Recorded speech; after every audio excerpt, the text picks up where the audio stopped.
Assalamualaikum warahmatullahi wabarakatuh. Halo semuanya, perkenalkan saya Aji Darung Kumara. Di sini saya akan menjelaskan sedikit mengenai materi HPLC. Nah, apa itu HPLC? HPLC atau singkatan dari High Performance Liquid Chromatography atau dikenal juga dengan istilah KCKT, kromatografi cair kinerja tinggi. HPLC merupakan salah satu teknik kromatografi untuk zat cair yang biasanya disertai dengan tekanan tinggi. HPLC adalah alat laboratorium yang bekerja dengan metode fisikokimia berdasarkan pada teknik kromatografi di mana fase geraknya berupa cairan dan fase diamnya bisa berupa memiliki bentuk padat atau cair. Nah, selanjutnya ada fase dalam HPLC. Terdapat dua fase. Yang pertama itu fase diam. Pada fase diam ini merujuk pada kolom kromatografi yang berisi bahan atau material yang bertindak sebagai pemisah. Nah, di sini ada fase diam normal. Pada fase diam normal, pemisahannya bersifat polar, sedangkan pada fase diam terbalik bersifat nonpolar. Kemudian fase gerak. Fase gerak adalah cairan yang mengalir melalui kolom kromatografi untuk membawa sampel dan memungkinkan pemisahan senyawa. Di sini juga terdapat dua fase gerak, yaitu polar dan nonpolar. Oke, selanjutnya yaitu penggunaan alat.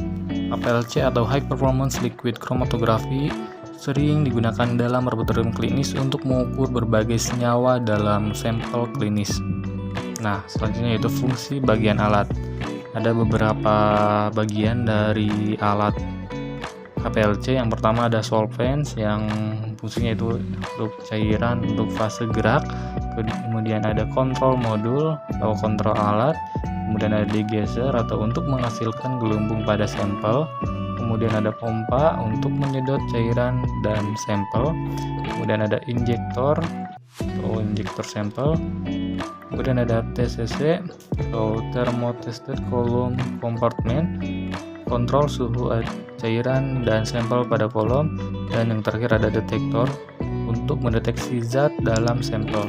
Nah, ada beberapa bagian juga yang perlu dikalibrasi. Yang pertama ada pompa, injektor, dan detektor.